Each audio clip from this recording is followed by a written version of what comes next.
Alright, Bismillah ar-Rahman ar-Rahim, alhamdulillahi rabbil alameen. Allahumma salli ala Sayyidina Muhammad wa alihi wa sahbihi ajma'in. I'll tell them today. I'll tell them your secret, inshallah. I will tell them your important secret. So we finished the chapter of Tahara, Kitab al-Tahara last time, which is the chapter of purity, issues of purity. So before I move on, because it's a very important chapter, and you'll find that it's content heavy in comparison to other chapters. The first 3 chapters of the book has a lot of content in it. The later chapters have less content because they talk about issues that are less, I guess, religiously related, meaning that they're more, talks about finances, it talks about different issues that have less religious evidence supporting it or related to it. But issues of purity, religious purity, issues of prayers and rituals, these have a lot of religious information regarding it, so it's content heavy. So I will revise that with you, inshallah, and if you have a bit more time, we'll start with Kitab al-Salah, inshallah. We'll talk a bit about the issues of prayer.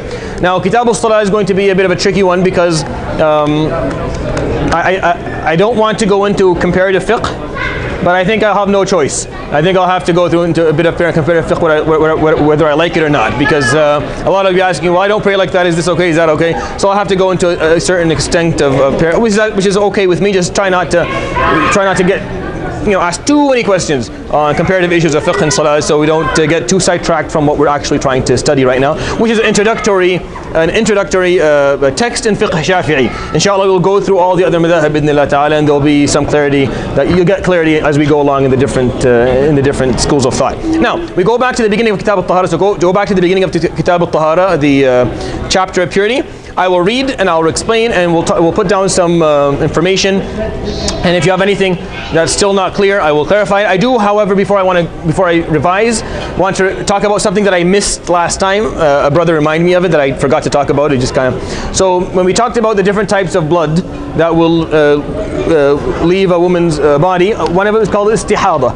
So there's hayd, which is the menstrual period, and then there's nifas, which is basically after birth for a number of days, around 40 days. And there's something called istihada. Istihada is when blood leaves her in a time that's not the period, it's not the menstrual period, it's not after birth. It's happening during the times of purity, and it's usually smaller amounts of blood. Now, if that happens, does she stop praying or does she stop fasting? No, she doesn't stop praying. She doesn't stop fasting. Not every time blood is released, she has to stop praying and fasting. It has to be the menstrual period, or nifas, which is basically after birth. After she gives birth, a certain amount of blood for a number of days will leave her body. If anything in between, as long as it's not, she won't stop praying or fasting if it happens in between periods, like during the time where she knows this is not the period time. If it continues and it seems to her that it's her period, then she goes to a doctor.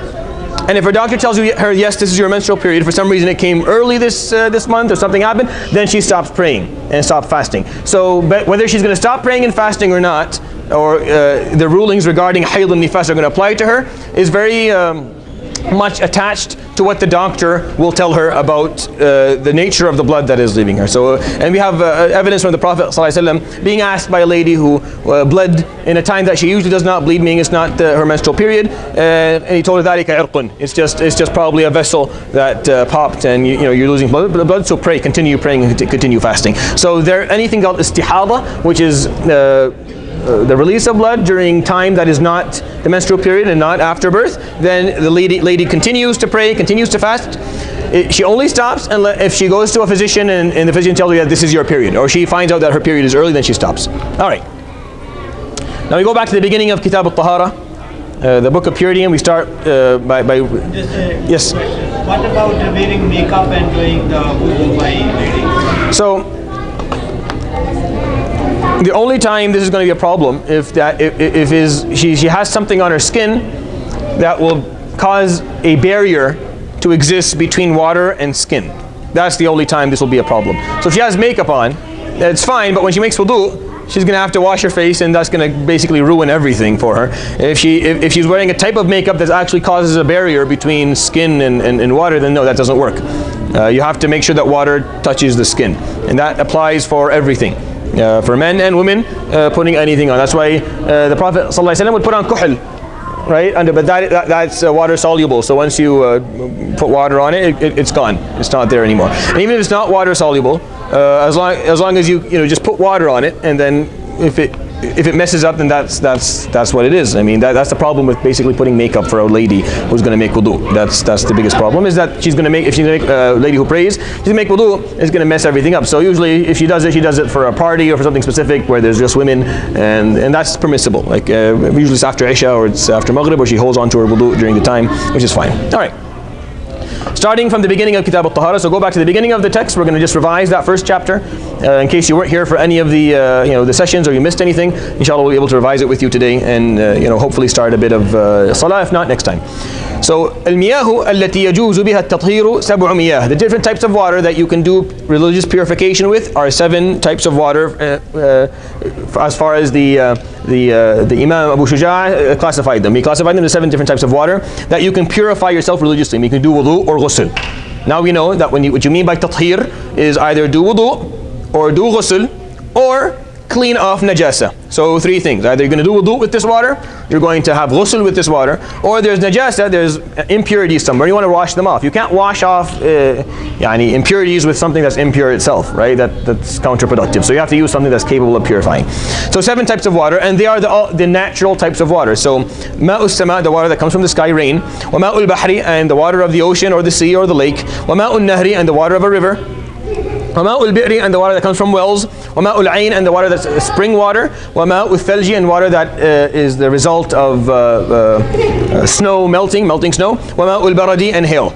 Any water that comes from hail. When hail hits the, if there's not enough of it, it'll turn into water. So basically any type of natural water that exists out in nature. ثم المياه على 4 أقسام. And then we have 4 different classification for water. 4 classifications for water, 4 different types. طاهر مطهر غير مكروه. So pure water that is capable of purifying, that has the ability to purify, غير مكروه, and there's no unrecommendation for it. I mean, it's recommended to use, it's not unrecommended to use.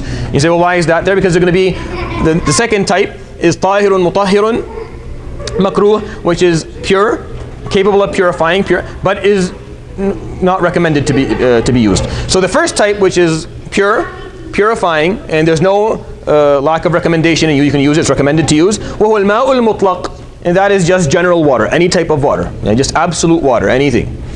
طاهر مطهر مكروه, the one that is unrecommended to use, that is pure in itself and is purifying in its nature. وهو الماء المشمس, it's water that's left in the sun. And I explained to you that the only reason that exists is that because physicians at that time said that using that type of water can cause some type of skin disease. And that's not the case. So even using water that's in the sun is not unrecommended to use. But that shows you how they used to think. That's how they thought. The ulama, they would attach whatever is harmful to you or beneficial to you to a hukum. So if something is harmful to you, then using it is unrecommended, right? So if we find out today that certain types of water that have percentages of different elements are actually harmful to you for you to use, then it's makruh for you to use it. And that exists a lot. And I think what happened in Flint last year in the United States, if you kept up with those stories, is a good example. I mean, the water was contaminated. Drinking it was harmful, and even washing with it, using it for personal hygiene was actually harmful as well. And in that case, that water is makruh. It's still purifying because it's still meeting the criterion. However, it is makruh. It's unrecommended for you to use because it's harmful. That's the first 2 types. The third type, طاهر غير مطهر. So pure in its nature, but does not have the ability to purify. Meaning you cannot make wudu with it, but it's pure. Touching it does not mean you put your hand in najasa or right now you're impure. But it doesn't have the ability to purify you. وهو الماء المستعمل. So it's water that is used water for wudu or for anything. Someone washed his hands, so whatever is left. That is not najis water for the Shafi'iyya, right? But you cannot use it for wudu yourself. وَالْمُتَغَيِّرْ بِمَا خَالَقَهُ مِنَ الطَّاهِرَاتِ. And water that changes its nature, right? Or its nature is changed after it's been mixed with something that is pure. So if you go to a swamp or a lake and you find the lily pads all over, right? So those are sitting inside the water. Sometimes they're inside the water, they're not just on top. So does that count? No, these are things that exist in water all the time. So frogs in the water, different types of plants inside the water, that's all fine. Now, however, if you took some of that water with the lily pads and you put them in a blender, right? And you blend them together. Now what you have is this muck of water and something. So this is the example. طاهر غير مطهر. This is pure water. It's not najis. It's not impure. But you cannot use it for wudu because the nature of it has changed by something that was mixed with it that is pure. That makes sense. So there's a difference between. So the same thing would exist. Isn't there sand and mud in the sea or in the? Yeah. So but that's a regular part of water. So that doesn't cause you not to be able to use it for wudu. However, if you make enough, there's an earthquake under the sea, then the sand will start moving up, and then the water will change. It'll become muddy water, and it's no longer water in its essence. So it's tahir. It's pure. You're not losing wudu when you're touching it, but you cannot use it for wudu or for ghusl. Does that make sense? That's a general understanding. Yes? What about clear salt water? Is that? So yeah, ma'ul bahr, right? The water of the ocean is, you can use that as tahir and mutahhir. وَمَاءٌ najis, in the fourth category, the first classification is ma that is impure. ماء najis. وهو الذي حلت فيه نجاسة وهو دون القلتين أو كان كل قلتين فتغير. So what impure water is water that is under 200 liters. That's basically what we came up with as a number, right? So 200 liters. So anything under 200 liters that a najasa entered. So anything that's less than a barrel, basically. A barrel is around 200 liters. So if a drop of urine is dropped into a barrel, or something that's less than a barrel, less than 200 liters, this is najis now. It's not pure, not capable of purifying, it's najis water. Meaning if it touches you, you need to go wash it off. It has najasa in it and it's najis, it's impure. You can't use it for wudu, you can't use it for anything. So a bucket, I want you to imagine a bucket. A bucket of water with a drop of urine or drop of feces in it is najis water. If it touches you, you need to wash your hands with pure water to get rid of it. So that's the first type of impure water. The other type of impure water, if it's more than khullatayn, so if it's more than 200 liters, and it's changed characteristics because of the impurity that entered it. So a running river, is more than 200 liters, obviously. It's a river, so it's a lot of water. So if someone's standing on, somewhere in the river and he's urinating, and he's doing his business into the river, and far down the way is another guy who's making wudu in that water. Is that okay?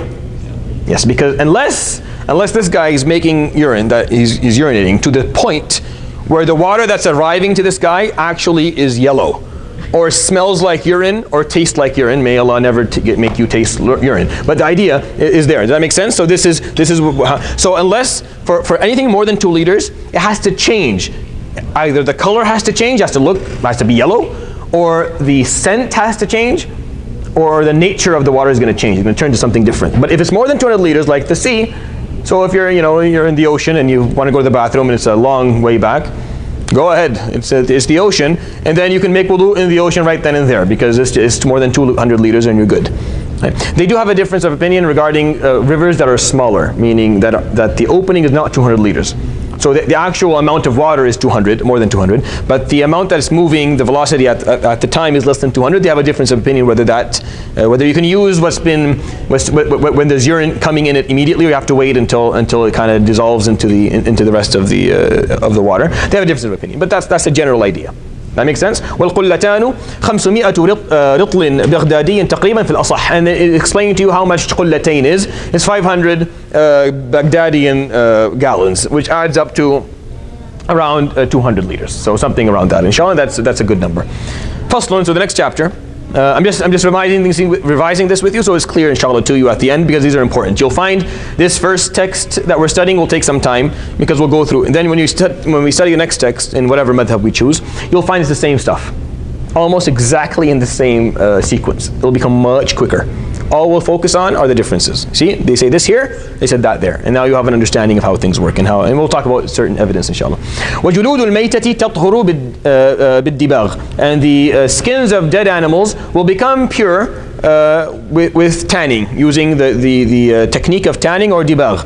إِلَّا جِلْدَ الْكَلْبِ وَالْخِنْزِيرِ وَمَا تَوَلَّدَ مِنْهُمَا أَوْ مِنْ أَحَدِهِمَا. You always find that phrase in the Shafiee books, except the canine and the boar or the pig, right? Or anything that was anything that they give birth to, or one of them gives birth to. So even if a canine or dog ends up being able to reproduce with a different species, with a wolf, then still whatever it gives birth to for the Shafi'i is going to be najis, and its jild is going to be najis even after tanning. That's for the Shafi'i, not for everyone. Yes. So are wolves not considered canines then? Well, that's a bit different. Dhul siba' wa dhul aniyab. So anything that is wild and has fangs is viewed a bit differently here. It's not talked about here, so let's just leave that until we come to it, inshallah, and we'll talk about it once we cover other madhab. There's a lot of difference of opinion around them. But the thing is, a wolf's skin will become pure, because that's what we're studying right now. A wolf's skin will become pure if you tan it, right? But not a dog. Right, so not the whole species of canines, but the dog specifically. وَعَظْمُ الْمَيْتَةِ وَشَعْرُهَا نَجِسٌ إِلَّا الْآدَمِيِّ. And the bones of a dead animal and the hair of a dead animal is najis, is impure, except the human being. So the human being is not najis, alive or dead. Nothing about him is going to be najis. But the animal that was not madhbuh, was not slaughtered properly, then these things will be najis until we purify them. The skin we have the ability to purify, the bones, and that there are things we can talk about, but it's not talked about here in this text. All right. فصل ولا يجوز استعمال أواني الذهب والفضة. And you're not allowed to use the containers of gold or silver. And why this is a part of purifications? Because it's spiritual purity. It's not just physical purity. Religious purity also is not always just about cleanliness, physical cleanliness, also about spiritual cleanliness. So using this is spiritually unclean. You shouldn't be using something like that. It's something that is that extravagant. ويجوز استعمال غيرها من الأواني. And you can use any other type of containers besides gold or silver containers. فصل والسواك مستحب. Of course, we talked about back in the day they used to put they would close holes in containers with silver and sometimes with gold.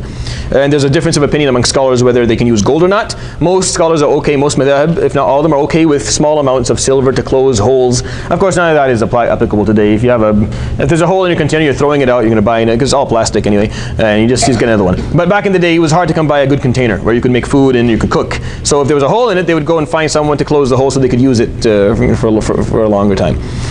فصل, another chapter. والسواك مستحب في كل حال. And using the siwak for your teeth, for your breath, for your gums, is mustahab, is something that is recommended في كل حال, in every situation. And of course, the equivalent of that today is brushing your teeth or using the siwak. And if you can come by a good siwak that doesn't crumble into your mouth, or it's actually purifies your mouth, doesn't start to have a smell itself, it's hard to come by good siwak, actual siwak that you can use. A lot of what they send over here from overseas doesn't really qualify. They're usually from different types of trees that look like siwak, but they're not actually siwak as well, and they really don't do the job. But regardless, the idea of purifying the mouth is and the breath and the gums is what's talked about here. Siwak being the way the Prophet ﷺ, he did it back in the day. إلا بعد الزوال للصائم, except after dhuhr time, so after the sun kind of moves from the middle of the sky, for someone who is fasting. And that is, of course, that's not how all the parts of the madhab see it. Even the madhab Shafi'i, Imam Nawawi says no, that it's fine to use it even after zawal. But this is the opinion, or this was the opinion of the Shafi'i at the time, and that's what he put in. But you can still use it after zawal if you're fasting. وهو في ثلاثة مواضع أشد استحبابا. And in 3 situations, it is even more highly recommended to use siwak. Number 1, عند تغير الفم من أزم وغيره.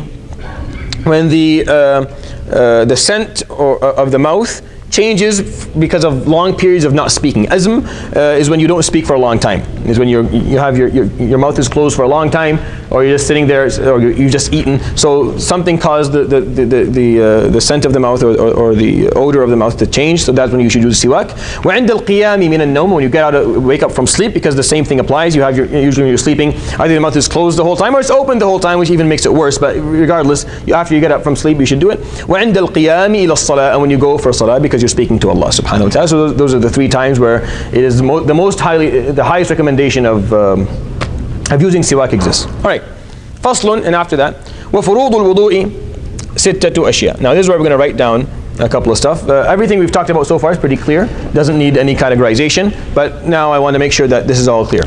So wudu, and I'll put it over here because we have a couple of stuff to talk about. Wudu has a number, or ablution. We're going to talk about furud al-wudu. So what is furud al-wudu? What does the word fard mean? So the obligatory actions of wudu. So anything that's obligatory. And then we're going to talk about sunan. So recommendations or recommended. So obligatory actions, and then recommended actions, and we're going to find that you're going to find that a lot in all rituals. They're going to be things that you have to do, and things that is good to do. But if you don't do what you did, what you performed is fine as long as you've met the obligatory. So furud al-wudu'i, the obligatory actions of wudu for the Shafi'iyya, sittatu ashya, are 6 things. And I talked about the difference of opinions in the madhahib when we talked about it back then. If you want to go back to that, if you're interested, you can go. I'm not going to do it right now because it'll take too long. But I'll just talk about what the Shafi'iyya said. Number 1 is النية. عند غسل الوجه, when you're going to wash your face. So if you washed your face and then you make niyyah for wudu, then wash your face again. All right, so start again. So you have to make sure that you have the intention of wudu before water hits the first part of wudu, which is the face. Number 2, وغسل الوجه.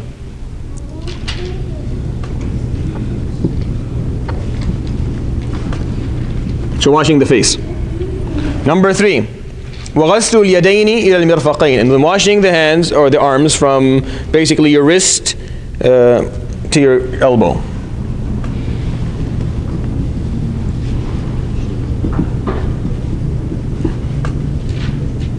All right, that's number 3. Number 4, ومسح بعض الرأس, and wiping a portion of the head, any portion of the head.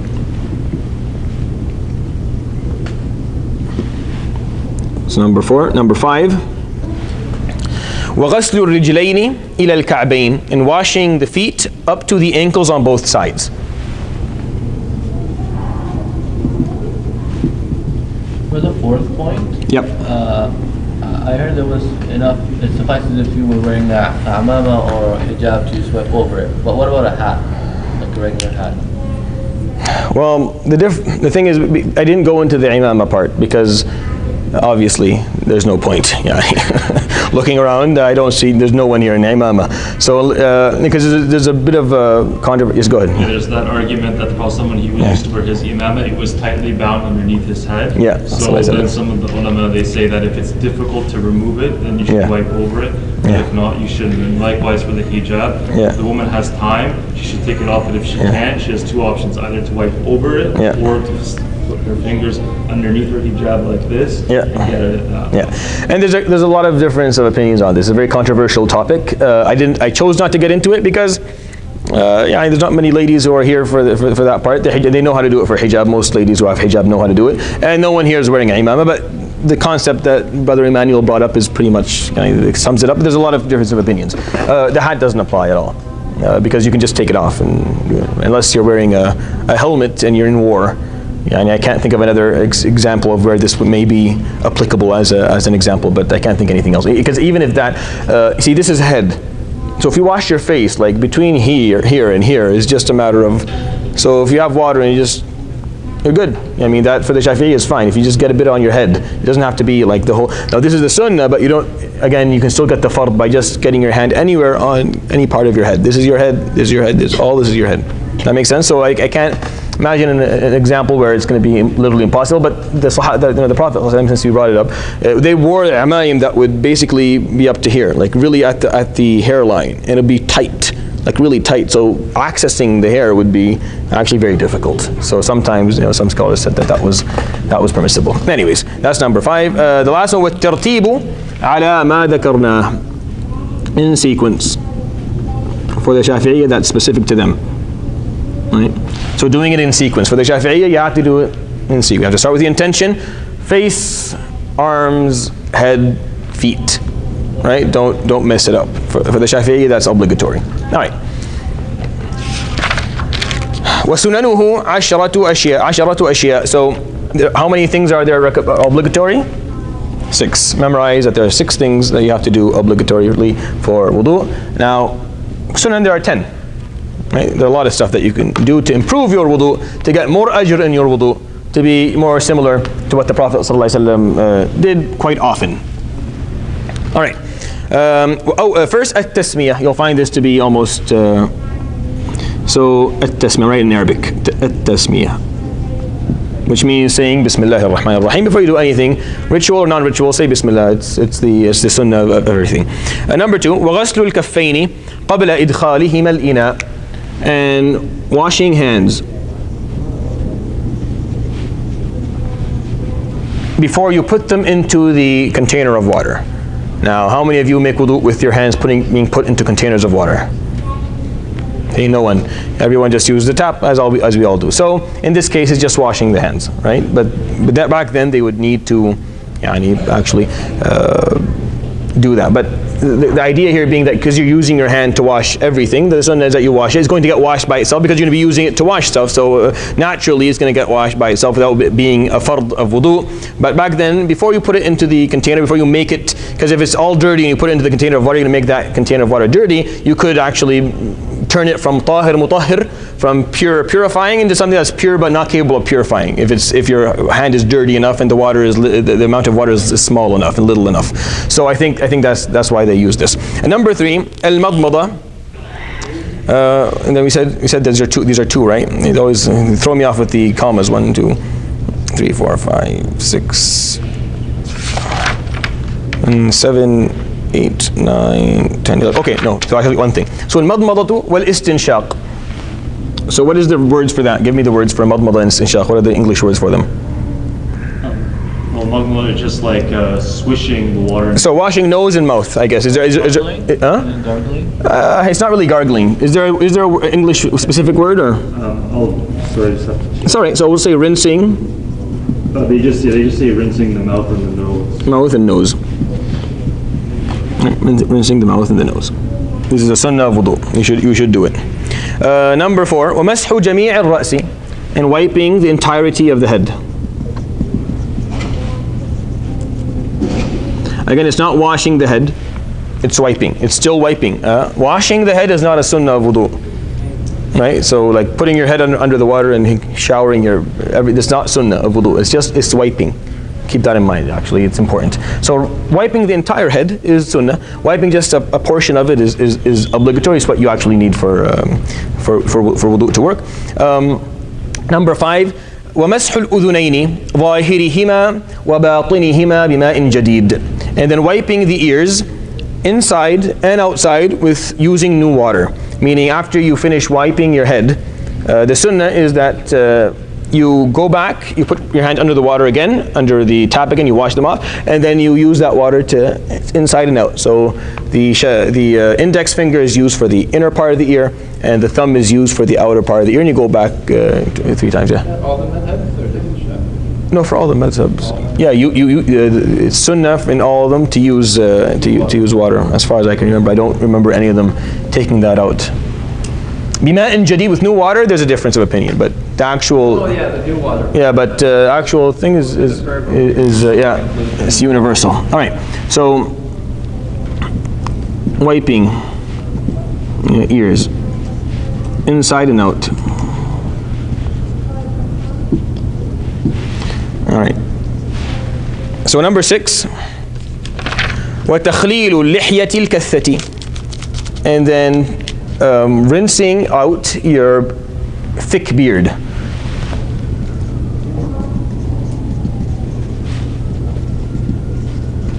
So if you have a thick beard, then rinsing out that thick beard is a sunnah. So maybe Brother Muhammad would qualify for he has the thickest beard here, so probably it would qualify. But still, usually they had thicker beards. They shaved way less. They had much less access to these things. So the lihya would be sometimes as far as a qabda, meaning a fist. So sometimes up to here. So a lot can get caught in the desert if you're walking around into that beard. So takhleel al-lihya, going through it and rinsing it out with water. And the Prophet ﷺ did all the time. وَتَخْلِيلُ أَصَابِعِ الْيَدَيْنِ وَرِجْلَيْنِ. And I'm using the word rinsing, but I'm not sure if it's the right one. But rinsing between fingers and toes.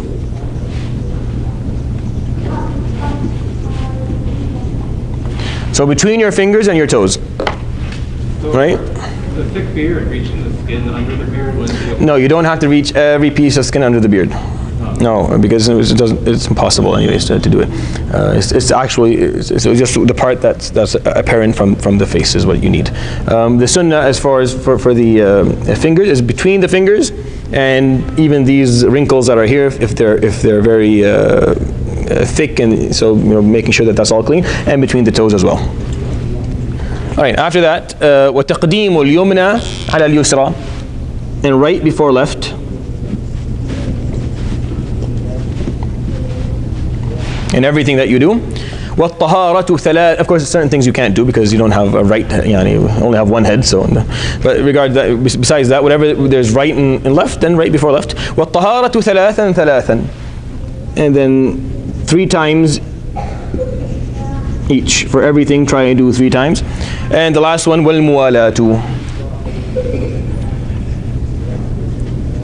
And consecutive actions. The ears and the head just once.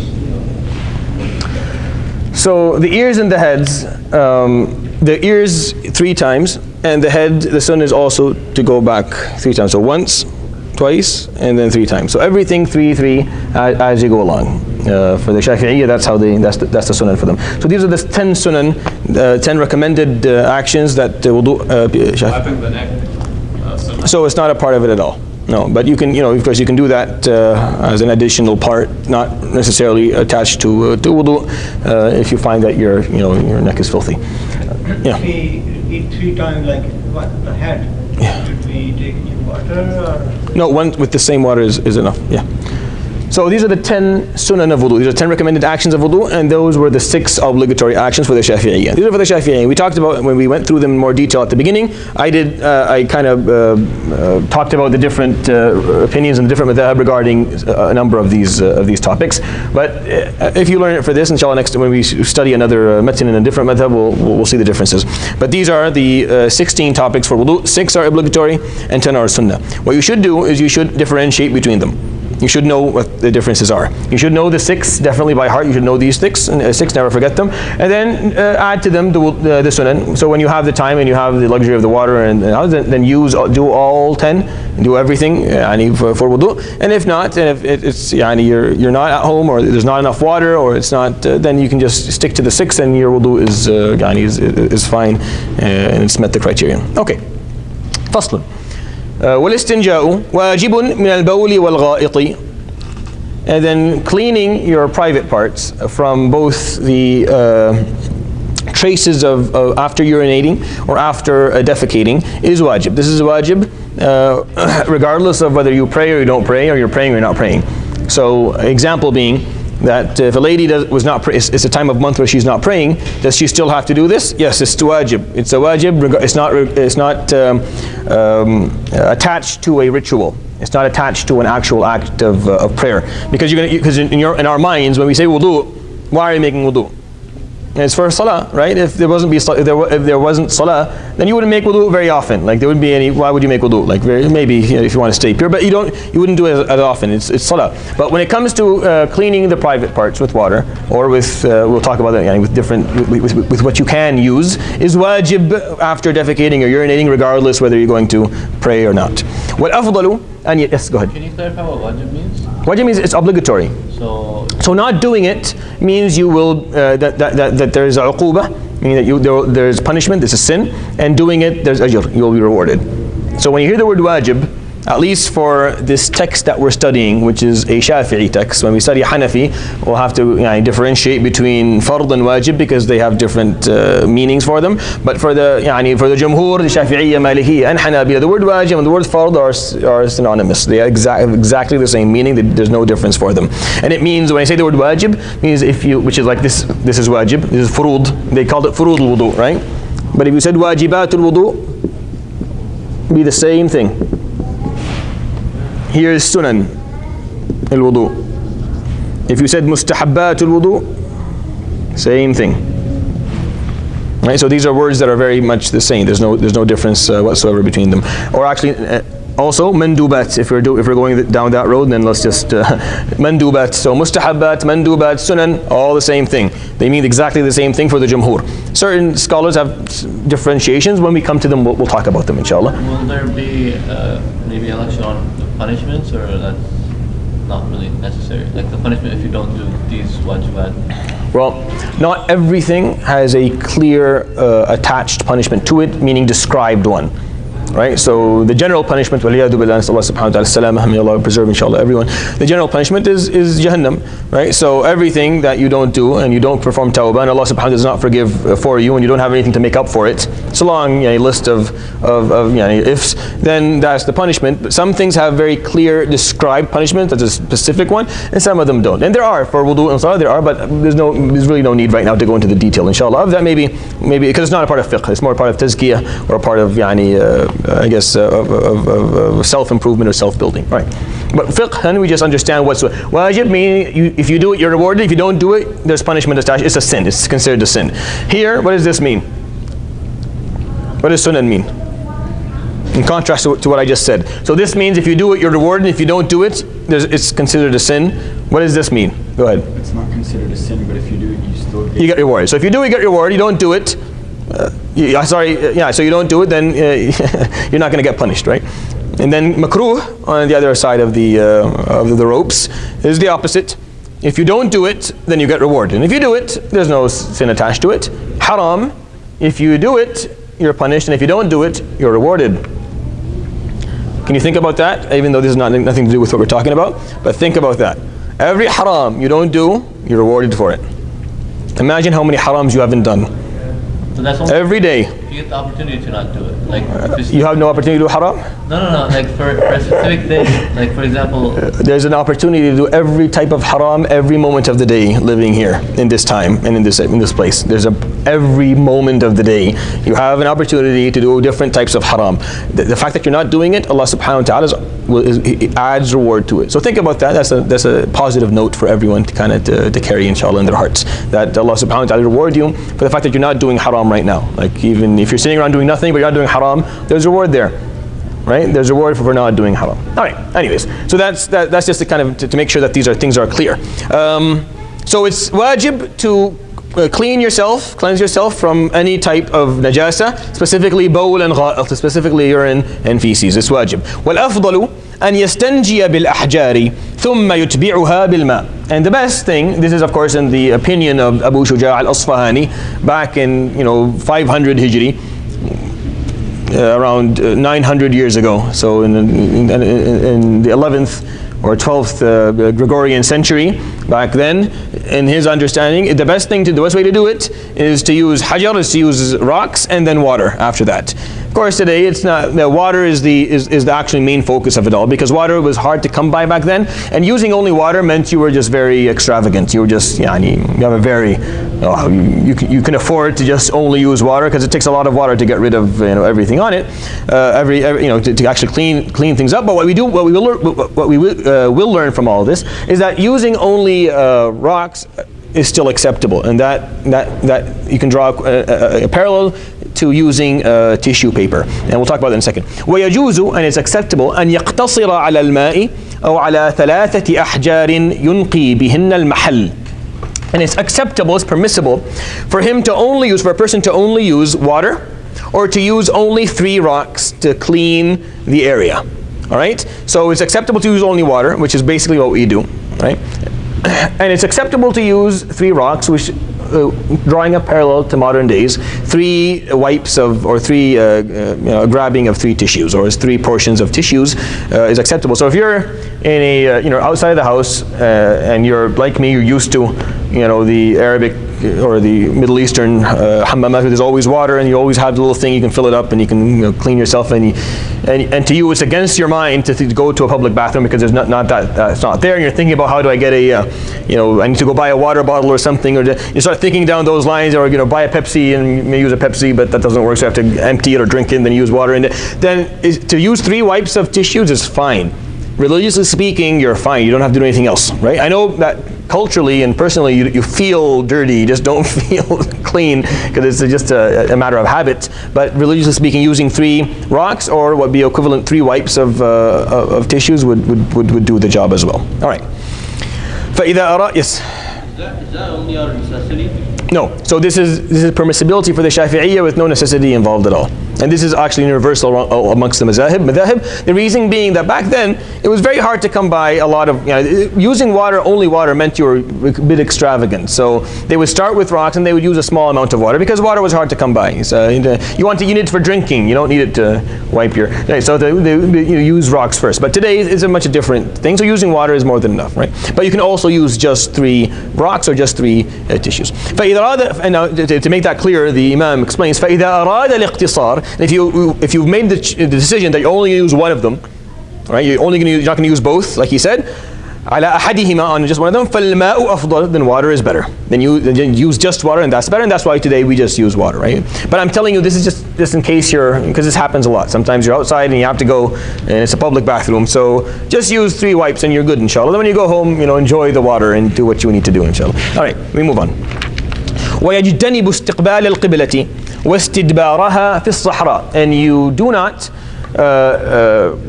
face the Qibla or give your back to the Qibla when you're defecating or urinating في الصحراء, in open areas. This is a hukum, a ruling that regards and is specific to open areas. Now, again, that's very rare. I mean, when was the last time you just decided to drive out into the countryside and just do it in the open space? But if you do, then do not face the Qibla and do not give your back to the Qibla. وَيَجْتَنِبُ الْبَوْلَ وَالْغَائِطَ فِي الْمَاءِ الرَّاكِدِ. And he does not, and you should not, and it's not recommended, and it's not proper, and it's not permissible, for you to urinate or defecate in stagnant water, in water that is not moving. It's not a river, or it's not an ocean, or it's not, and lakes, I believe, fall under that category. And I'm not sure, but I think so. Specifically lakes that aren't directly connected to an ocean or to a sea. Right? So bodies of water that are surrounded by earth, you should not defecate or urinate in that type of water. So swamps, lakes, and even just any bodies of water, you shouldn't do it. If it's running water, then it's not makruh. وَتَحْتَ الشَّجَرَةِ الْمُثْمِرَةِ. And under a fruitful tree, because people will come and the fruit will fall on it and then it'll become contaminated, or people will come and try and take that fruit and then they'll step into what you did, or you leave a bad, right? And why would he say that? Because sometimes they think that, I'm going to do this tree a favor. And he unzips and no, you're not doing it a favor, especially if it has fruit. Please do not do it under a fruitful tree. Go find somewhere. You're not doing anyone a favor with that. وَفِي الطَّرِيقِ وَالظِّلِّ, and in the road where people walk, وَفِي الظِّلِّ, and in the shade where people sit, وَالثُّقْبِ, and in a hole. Meaning if there's a hole, don't do it there, because someone probably dug that hole or made that hole and he's going to put something in it, or there's something already in it, or there's something living in it. So regardless, don't do it in a hole that you did not specifically make for defecation or urination. وَلَا يَتَكَلَّمُ عَلَى الْبَوْلِ وَالْغَائِطِ, and it's not permissible, or it's not sunnah, or it's unrecommended for you to speak when you are defecating or urinating, except if there's darura. The Prophet ﷺ did not return salams to someone who, when he was doing it, and the person thought that was he was mad at him, and it was turned out he was just going to the bathroom. And there's other evidence that he did in different situations, but this is the general rule. Do not strike a conversation when you're in the bathroom. Let's put it that way. If you're asked or you're called upon, or you can say what you need to say, but how about you don't make a phone call on the don't phone people when you're you're doing your business.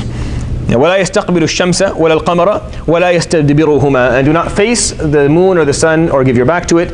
And there's zero evidence for that, or there's a very, very, very da'if evidence for that, and the Shafi'i madhab today has moved away from it, so it's not, there's no problem with it.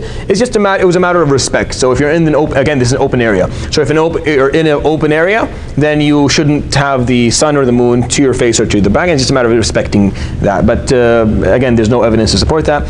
As far as, yes? Would that just makruh? Yeah, so it's makruh. It's not haram. It's makruh. But the idea is, what happens? What about houses? So I was very clear when I said in open areas. Inside homes, it's fine. The Prophet ﷺ was observed doing it towards the with his back towards the Qibla during inside his home. So inside your home, it's fine. It was seen by Ibn Umar. He jumped over the wall to talk to his sister Hafsa, and then he saw the Prophet ﷺ's head by mistake, and he narrated the hadith to us, radiallahu anhu. But anyways, it's talking about open areas here, not by houses. So if you find a house or you're renting a house and you go into the hammam or the bathroom, you find out that it's towards the Qibla, behind the Qibla, don't stop renting. Go ahead, it's fine. It's not a problem. Yes. So regarding the one with the running water. Yeah. So is that because like if you do it in the running water, it'll get washed away? Exactly. So, so does that mean that the running water has to have like a certain amount of speed? Yes. To it? Speed and so velocity and amounts, right? So it has to have, and that is given. So here there's a concept that is kind of understood but not said, which is that you're not going to contaminate this water. However, if people are building houses and they're turning their sewer system towards a river, now if that is going to contaminate the river, that becomes haram. All right, so this is talking about you're just walking in the wilderness and there's this big river and you have to do it. You can do it in the water if you want. It's not recommended or unrecommended. It's really up to you, what you want to do. But when we talk about actual homes and neighborhoods turning their sewers or their sewage towards bodies of water and then contaminating that water, then that is haram. That has to change. And of course, this has changed in the last. This wasn't like that in a lot of Middle Eastern countries. It's still done. Like the Nile, has suffered heavily in the last number of decades because of the fact that a lot of the sewage systems actually is right into the Nile. Lake Erie, I think, until very recently, still most of the sewage was dumped into it. And back in Syria, where I came from, there's actually a river called Barada, a very beautiful river. The amount of water or the level of water decreased in the last number of years, and you couldn't walk around it because all the sewage system of the city was directed into it, and when the water actually dropped, the levels dropped, all was left was basically the human waste running in, and it became a lot of diseases. It becomes very difficult. Anyways, this is just the concept that you're not supposed to do it in water that you will contaminate when you do it in. But if it's that you won't contaminate it, then it's not recommended that you do it in, but it's just not unrecommended because it doesn't make a difference. All right, and of course that's understood just by the merit of it. فصل. Now after that, وَالَّذِي يَنْقُضُ الْوُضُوءَ سِتَّةُ أَشْيَاء. So we talked about the furud, talked about the sunan. Can someone give me a tissue? And what we're going to talk about next, there's a tissue under me. Oh, thank you. Jazakallah khair. What we're going to talk about next. So please remember the 6 furud of wudu. All of especially the younger guys, know them. By heart. It's important. It'll make a difference for you. We're going to talk about الذي ينقض الوضوء. What will cause your wudu to become invalid? So invalidators of wudu. Before you move on, just Go ahead. Is for the urinating and defecating and facing the qibla and facing away from the qibla, is it associated with urinating is for facing and then defecating for facing away from the qibla? No, either way for either way for both. Yeah, but again, this is in open areas. Please remember that part. All right. وَالَّذِي يَنْقُضُ الْوُضُوء, and what invalidates your wudu is also 6 things. So we also have 6 things that will invalidate your wudu. Only these 6 things. Yes, Fadl. Can you tell new people that where these videos are available? Yeah, so right now I'm just uploading them to the account I have on YouTube, and we still haven't been able to fix this so that you could do it. But basically, if you just search, so you put my name. So this is how it's spelled, and then you put with it matn Abu Shuja, or you put fiqh Shafiee, or you put the ultimate conspectus. So if you actually write these words, you'll end up with, because this is the ultimate conspectus that we're studying. Just before Maghrib. Sorry? Everything before Maghrib is fiqh. It's written there before Maghrib. No, it's after Maghrib. Before Maghrib is the Arabic, yeah. So you'll find the channel. Once you find the channel, I have the playlist. So there's 3 playlists that exist right now. There is the fiqh playlist, and everything that we do here is recorded. If you can't come here and the time doesn't work for you, you can just listen to it online. I have material for you, and you can just keep up with it like that. And then there's the Arabic grammar playlist that you can listen to. And then there's the Sunday tafsir halaqah of Surah Al-Kahf that also is there. It's not complete. The first couple of lessons I haven't been able to upload yet. I haven't found the audio for it with anyone yet. But from I think the lesson 4 to lesson 8, it's all there. So you can just keep up if you want to keep up with that, or if you have anyone who wants to learn this stuff but can't make it, sisters who want to keep up with this stuff, then they can do that as well. So just search my name and then the Ultimate Conspectus. All right, you'll find the channel, inshallah. We'll fix this up, inshallah. You and I will work on it. But yeah, and that's the book, the Ultimate Conspectus. That is the book that is written by Musa Ferber, one of the a known scholar, and he it's $20 to buy the hard copy, and it's $2 to get it on iTunes, like as an iTunes book. If you have an account, it's only $2, I think, or $1.50, right? $5. Sorry, $5. So you can get it's a good translation. It's one of the best translations I've seen. I think it's to be honest, it's the only translation that I saw. I didn't find another one, but it's a good one. Like when I read it, the wording, the explanation is quite acceptable. It's strong. MashaAllah, very well done. Again, I do explain everything word for word, but you can always keep that to refer to later on if you want to, and it has the Arabic text in it, and you can refer to it back and forth. All right. Yeah, the one that he has right there. You can find it at Habib Bookstore in Toronto, and you can find it online. It's not too hard to get. Okay, all right. So 6 things that invalidate your wudu. Please know them and do not ask me about other things. So if it's none of these 6 things, then you don't lose your wudu. You have to maybe wash your hands, wash your body, take a shower, change your clothing, something like that. But you don't have to it's only 6 things that will cause you to need to repeat your wudu. The first one, ma kharaja min as-sabilayn. Anything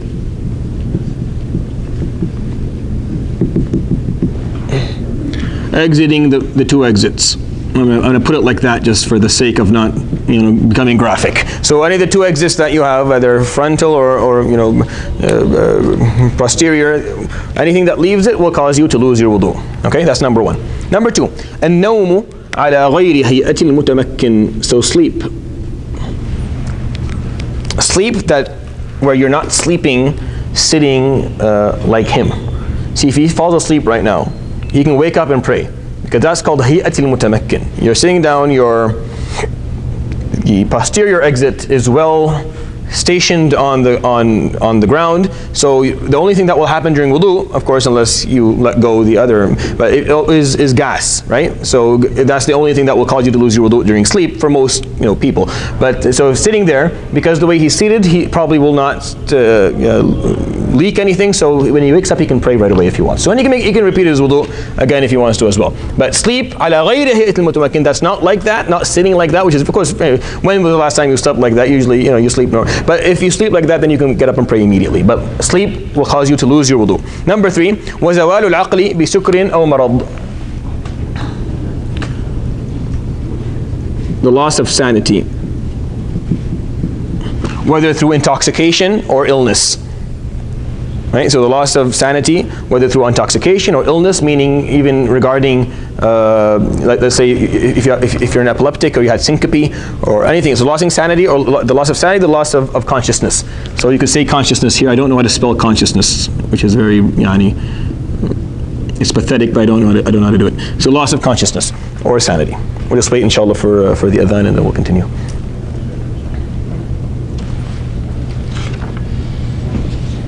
Think of it as Konski, yes.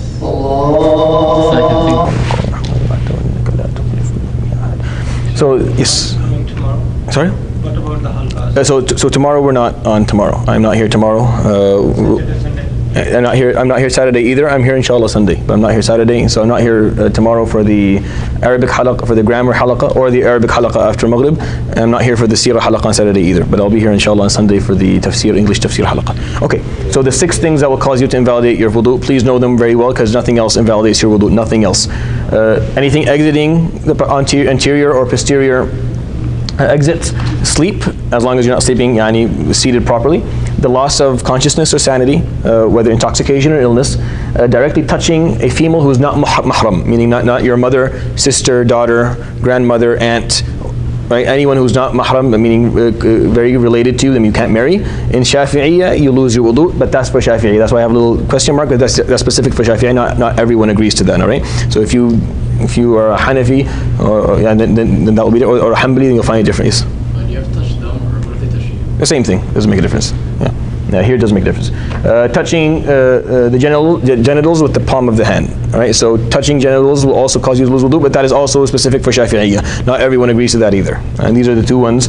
So these two are specific for Shafi'iyya. Not meaning that no one else agrees. Others agree, but not everyone does. Meaning that there are other opinions that are valid that have evidence to support it as well, that you don't necessarily use. We'll talk about that. I did talk about it. If you want to go back to the videos and listen to the explanation, you can go back to that, inshallah. And touching the moist part of the posterior exit, which is basically so the moist part, this is agreed upon, you lose your wudu. Anything else, if you fall into a bucket of feces, you don't lose your wudu. You can't pray until you clean it all off. But you haven't lost your wudu, which is a different thing. It's very different. So you haven't lost your wudu here. You can't pray covered in, and you have to go and you have to change your clothing and to have a shower till you're clean. But your wudu is still valid. You still have wudu at that moment, right? So anything that's not these six for the Shafi'iyya, you don't lose your wudu. Take out these two because they are a bit of, there's a difference of opinion in different madhahib, and there's different opinion, and I kind of side with the other opinion here, other opinions regarding those. Then it's only end up with four things will actually cause you to lose your wudu. Okay. I hope that we have enough time just to continue. وَالَّذِي يُوجِبُ الْغُسْلَ, because we're not going to get much done today, but inshallah, we may continue our revision next time. But I hope, inshallah, it'll be beneficial. You'll end up... all right. So now we move on from wudu, we move into ghusl. What is ghusl? Ghusl is the purificatory shower. All right, so ghusl, or the purificatory shower.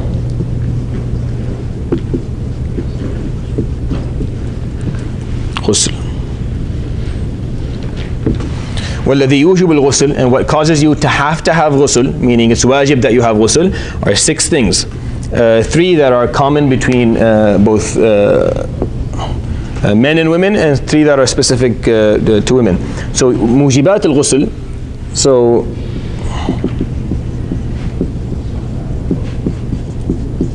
cause you to need ghusl. You need it now. You have to have ghusl, right? What are these things? Six things. Three common and three specific to sisters. All right? The first, the one that are common between both men and women, iltiqa'ul khitanayn. So the first one is intercourse. Sexual intercourse will cause you to need, even if you don't finish, the fact that it happened, that even if you're cut off right in the beginning of it, if it begins, then you need to have ghusl. وَإِنزَالُ الْمَنِيِّ, and that is basically ejaculation. And sorry, of course, for the terms, but this is deen. Understanding these things are important. وَالْمَوْتِ, and death. So if you die, please have ghusl. Don't. So that's why when someone passes away, he has to have, someone does ghusl for him, right? If someone passes away. Yes? There's a note here about the shaheed. Is there a different? Yeah, so for shaheed is different, but let's leave that for a different, it's a long discussion about what type of shaheed, because not all types of shaheed you don't have to do ghusl for them, right? Because the definition of a shaheed, of a martyr, there's difference of opinions of how you define them, and then, so it's a long, we'll just leave that until we come to it in a different setting.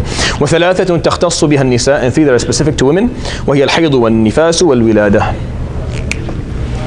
So the menstrual period, or menstruating, giving birth,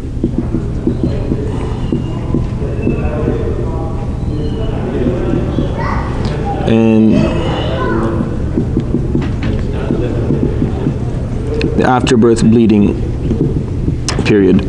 So ladies, after they give birth, will bleed for around 30 to 40 days, and after that, or they would, different substances will leave their bodies for 30 to 40 days, and after that, then they should have a ghusl. But these are the six reasons. For you only need to know three. It's only three things that cause you to have ghusl, right? Only three things. Actually, only two things, because once you're dead, who cares? You're dead. I guess not. You're not gonna. You don't have. You don't have to do anything. You're dead. Khalas, that becomes on us. I have to make sure you have ghusl. For you, it's only two things that cause you to need ghusl as a man. You need intercourse or ejaculation. So whether it's happening through proper intercourse with your wife, or you fall asleep and you wake up and you find that that happened, or you do it in your own, then that's when you're going to need to have ghusl. All right, so those are the occasions or the things that will cause you to have ghusl. All right. وفرائض الغسل ثلاثة أشياء. Obligatory actions of ghusl. Just like I told you, there are obligatory actions for wudu. I told you there were 6 things. There are 3 things that are obligatory for ghusl. Only 3 things. Only 3 things you have to do in order for your ghusl to be proper. Only 3 things. The first one, what's the first one? Of course, it's always in niyyah. It's always going to be in niyyah. And right in Arabic even, in niyyah. If you don't know you're doing it, then you're not doing it. Right? You have to know what you're doing in order for it to count. Number 2. إزالة النجاسة إن كانت على بدنه. Removal of impurities. If there's an impurity on you, you need to remove it. Number 3. إيصال الماء إلى جميع الشعر والبشرة. Water touching all skin and hair, excluding the skin under the hair, obviously, because that's impossible for you to ensure, right? You can't ensure that, but you'll try. So these are the only 3 things. So imagine a Shafiee, because of course this is a matter of difference of opinions but this is an easy one actually. So the rest of them have a bit more difficult different conditions. But the Shafiee is very simple. Have the intention, then stand in front of a pool, and jump in. Come out the other side and you have ghusl. Right? If you have the intention, and of course all the najasa has left your body. So let's say that the reason that you're having this ghusl is because ejaculation. So you took off, you put it into the washing. There's no najasa left on you. You wash the area. There's nothing left. You want to have ghusl, you can stand out of the shower and do the sunan, all the 5 sunan, the 5 additional recommended actions, or you can just do these things. You can just jump into a pool, come out the other side, you have ghusl. So water just has to touch all your body. That's the fara'id. And if you do that, if you stand in the shower and water touches all of your body, then you have done ghusl. And as long as you have the intention and you've removed najasa. If you haven't removed najasa, it doesn't count. Right? So you have to scrub to make sure that you remove najasa if there's any najasa left. Do a lot of the Shafi'i get into the idea of making a specific niyyah for greater for purification that removes the lesser? Yeah. Can you maybe mention something? I was hoping that didn't come up until later. Can we just pause on that until we study just another text, and then I'll talk about it, because it's just very confusing. I feel like it will just confuse a lot of people. And until we study another text in a different method where we see how they view it differently, you actually see how they view it differently, it'll be confusing. Let's see how a different method views it, and then I'll explain how if Shafi'iyya believe that there has to be more than one intention for one for ghusl, one for wudu. If you only have for ghusl, it doesn't count for wudu, and some of them. So it's a back and forth, and it's a lot of. I just don't want to get you guys too confused. Let's stick to this for now, and then we'll come to that inshallah. But you caught it, yani. I was happy that so far this didn't come up. All right. So the sunnah, the recommended actions of wudu, but it's a very valid question. It's a very important one as well. So recommended actions of ghusl. What are the recommended actions of ghusl? 5 things. What's the first one? Tasmiyah. It's always going to be tasmiyah, right? It's pretty much the tasmiyah. Number 2. Al-wudu qablahu. That's why they have it here, because they have a different. So making wudu before it. So starting by making wudu. So this one kind of has the actual wudu for prayer? Yeah, so make wudu and then have ghusl. So if you need to have a ghusl, you've done one of the 3 things that cause you to have ghusl, or one of the 2 things that you need to have, make you have to have ghusl. So before you do your ghusl, qul bismillah, make wudu, and then do ghusl. So if you're standing under the shower, make wudu first, and then continue with the actions of the ghusl. But if you still have najasa on, that would still. Well, during wudu, you'll take care of the najasa that are on the parts of you that you're going to do wudu on. Right, and then you can remove the rest of the najasa as you go along. Imrarul yadi, because number 3 is imrarul yadi ala jasad, is scrubbing the body with your hand, which of course will remove whatever najasa is still on your body, right?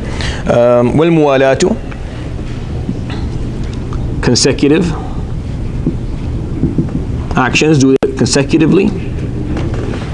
Don't leave, and we talked about that, don't leave long periods of time. It's a sunnah for Shafi'iyya, it's fard for Malikiyya, and it's a difference of opinion amongst the rest of the madhahib. But just don't leave long periods of time. وَتَقْدِيمُ الْيُمْنَى عَلَى الْيُسْرَى, the final one, right before left. So if you're doing ghusl, as long as the water comes on the whole body and you have the intention and you've removed the najasa, you're good. Want to do it better, then Bismillah, you make wudu, right? And then you stand under the water and you scrub the whole body with your hand, or with, if you have something else to use, you start with the right part of your body and then you move on to the left part of your body. And that is the sunnah of wudu, and you do it consecutively, so you're not leaving long periods of time. And that's the sunnah of ghusl for the Shafi'iyya. And there are other sunan that exist for the other madhahib. We actually have 5 more minutes, so we'll talk quickly about al-ightisalat al-masnuna. Now there are types of ghusl, refractory showers or washes, that are sunnah. You don't have to do them, but they're sunnah to do. And the Shafi'iyya count 17. Many of them aren't actually sunnah. Even the Shafi'iyya don't believe it anymore. This is an old text. But some of them are still. Number 1, ghuslul jumu'ah. So having ghusl for Friday. It's a sunnah for you to have, it's not fard, but it's sunnah for you to have a shower before Friday. Wal-Eidain, before either Eid, Adha or Fitr. Istisqa, if we're going to pray the prayer of drought, like for Allah subhanahu wa ta'ala to send some rain, then we do ghusl for that. Khusuf wal-kusuf, meaning if there's an eclipse and you're going to pray the salah of eclipse, then have ghusl for that, but there's no evidence to support that whatsoever. Like there's no evidence to support that at all. Neither is there any evidence to support istisqa either. Wal ghuslu min ghusl al mayyit, and to do a purificatory shower after you wash or give a purificatory shower for a deceased person, and there is some evidence to support that. Wal kafir idha aslam, and if someone wasn't Muslim, became Muslim, it's sunnah for him to make ghusl. It's not fard. Making wudu is enough, but before prayer, but it's a sunnah for him to have ghusl. وَالْمَجْنُونَ وَالْمُغْمَى عَلَيْهِ إِذَا أَفَاقَا, and someone who lost his sanity or was unconscious for a certain period of time, when he wakes up, he should have ghusl, and there's different opinion regarding that, but the Shafi'i are for it. Yes? Why wouldn't it be mandatory if a person converts? Yeah, so the Shafi'i is not. Yeah, for the Shafi'i, because they don't see people to be najis even before. So najas is najas of spirit, not of body. So mushrikun najas, not body-wise, spiritually, theologically, conceptually. That's for the Jumhur at least. وَالْغُسْلُ عِنْدَ الْإِحْرَامِ, having ghusl before you have your ihram, and that's there's evidence for that.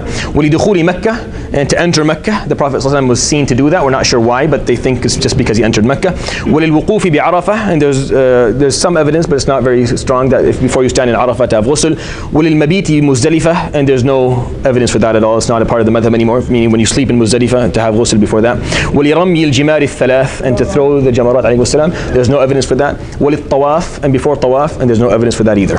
وَلِلسَّعِي وَلِدُخُولِ مَدِينَةِ رَسُولِ اللَّهِ صَلَّى اللَّهُ عَلَيْهِ وسلم, and then for sa'i, or for entering the city of the Prophet صلى الله عليه وسلم. These are the different ghusl that are masnoon, are recommended for the Shafi'iyya. However, the last 7 or 6 don't have evidence, and I made that clear, inshallah. And even today, if you read a more modern Shafi'i text, you won't find them in. Like they've removed them from the madhab a while back. We'll stop inshallah there. Next time we will continue the revision, and then we'll start with salah. We'll see you next week. جزاكم الله خير. سبحانك اللهم وبحمدك أشهد أن لا إله إلا أنت أستغفرك وأتوب إليك.